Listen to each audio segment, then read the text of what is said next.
Komisi Pemilihan Umum Kabupaten Lahat menggelar simulasi pemungutan dan penghitungan suara bagi warga Kelurahan Bandar Agung di lapangan RDP JKA.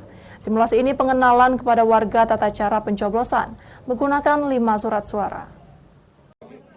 Menjelang Pesta Demokrasi Pemilu 14 Februari mendatang, Komisi Pemilihan Umum Kabupaten Lahat mulai mensosialisasikan tata cara proses pemungutan dan penghitungan surat suara dengan menggelar simulasi di tengah masyarakat Kelurahan Bandar Agung. Hal itu dilakukan sebagai upaya memperkenalkan kepada masyarakat tata cara menggunakan 5 surat suara, sehingga warga mengetahui dan memahami jenis surat suara yang nantinya bisa dicoblos warga. Tidak ada perubahan signifikan dalam proses pemungutan dan perhitungan suara dalam pemilu 2024 dengan pemilu-pemilu sebelumnya. Hanya saja dalam pemilu kali ini, penyelenggara menggunakan aplikasi digital untuk mempermudah rekapitulasi suara dari tempat pemungutan suara hingga hasil akhir di kabupaten, provinsi maupun pusat. Sirekap merupakan alat bantu itu yang dibuat oleh KPU-RI.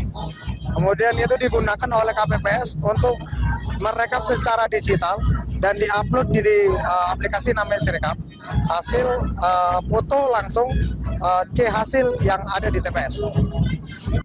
Keterlibatan warga juga sebagai ajang promosi langsung dan meminimalisir kesalahan dalam proses tunggu suara, sehingga warga bisa membagi pengalaman mereka dalam uji coba pemilihan kepada warga lainnya.